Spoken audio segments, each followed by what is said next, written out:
Ladies and gentlemen, I take pride in introducing the greatest show on earth.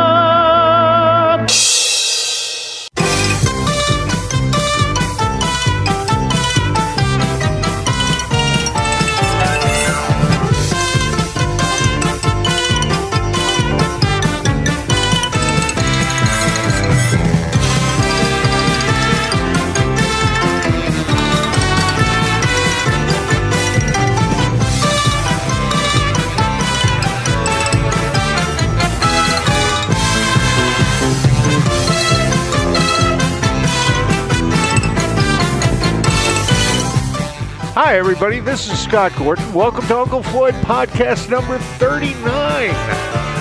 Floyd and I sat down yesterday to do this podcast for you. And that was on July 31st, 2025. And here in Bergen County, it was 95 degrees with a field temperature of about 101. Floyd had just finished his physical therapy session, and it was not that comfortable in his room. He's on one of the upper floors of the facility, and it was quite warm, so you might hear a little bit of stress in his voice during this.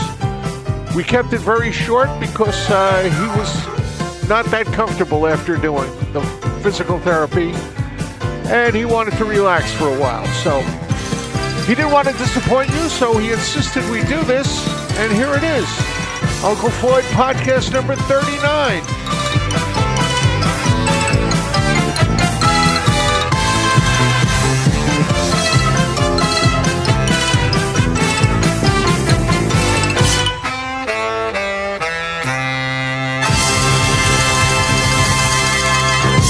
And here we go with the Uncle Floyd podcast, number 39.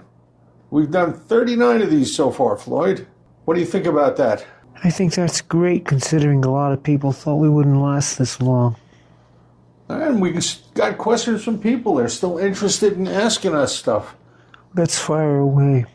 Here we go. This is from Luke Johnson in Emporia, Kansas. He says, as somebody who's never been to the Garden State, I've always wondered why New Jersey has received such a bad rap. I've seen pictures of your state, and it seems lovely. Why do you think it receives such a bad reputation?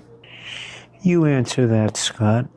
Okay, my opinion on that is because most of the people who come to New Jersey, the only thing they see is what's between Newark Airport and New York City.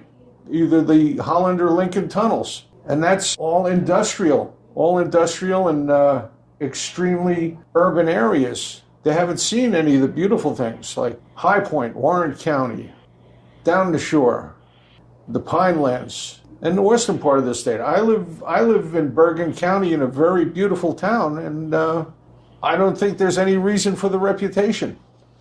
We have more in New Jersey than I think any other state has, more variety.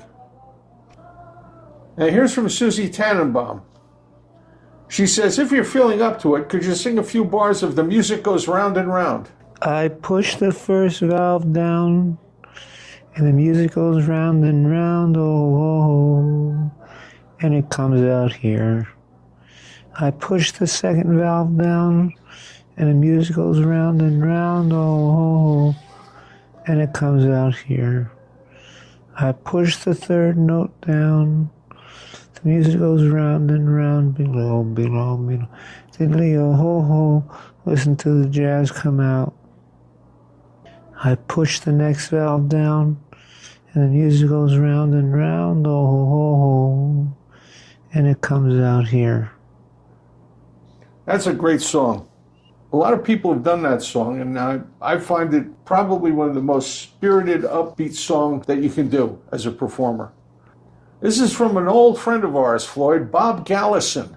He says, as a loyal fan and listener since almost the beginning, my question to both of you would be, did you ever imagine back then that you would inspire so many people doing a show on a UHF channel that required aluminum foil on the rabbit ears just to get a clear picture sometimes? Nope, never thought it. We've heard from a lot of people who found our show inspirational and have gotten into the entertainment industry because of it, and we're very proud of that. Very proud of that.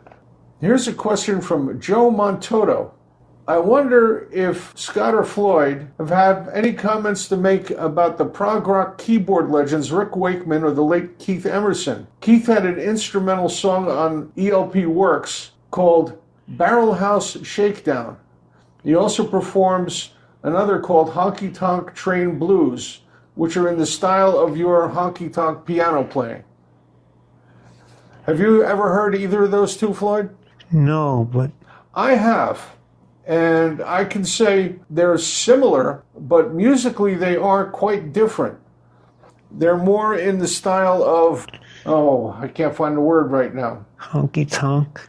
They're more in the honky tonk or the style of Scott Joplin than the way you play. You play more of a stride piano than they do in either of those.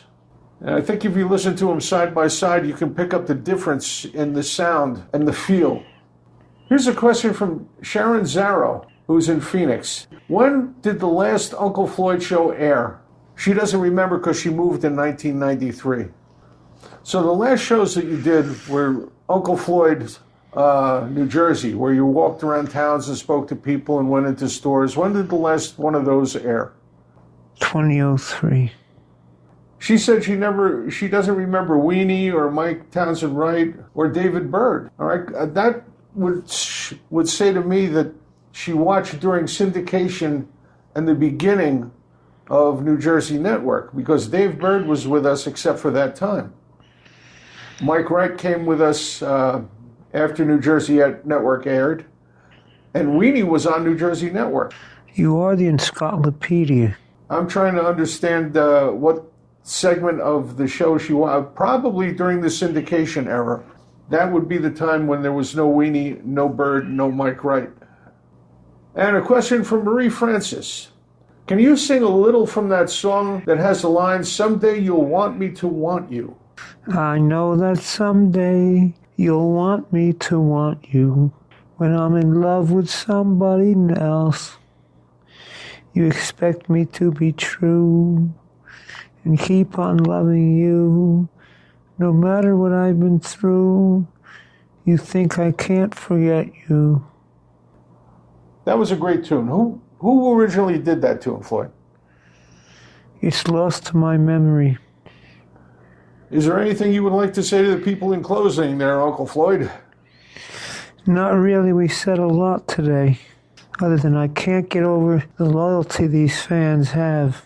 And you know I don't like that word, fan. All right. We've done podcast number 39. Tuesday at 8, we have a date. Tuesday at 8, we have a date for This Was the Uncle Floyd Show. And keep your eye on the podcast subscription, and you'll know when the next one of these comes up. They'll let you know. And if you want to tell your friends how to get here, just tell them to go to unclefloyd.podbean.com. That's podbean.com. And if you want to send us an email with a question, just send it to ufpodcast@sge-inc.com. And it gets right to me, and I bring it over here, read to Floyd. We answer your questions about the show or anything about show business. Any part of show business, we'll be glad to answer. Very good. All right. So, see everybody next time. At Tuesday, we have a date. This program was produced in the studios of Scott Gordon Enterprises, Incorporated in Paramus, New Jersey.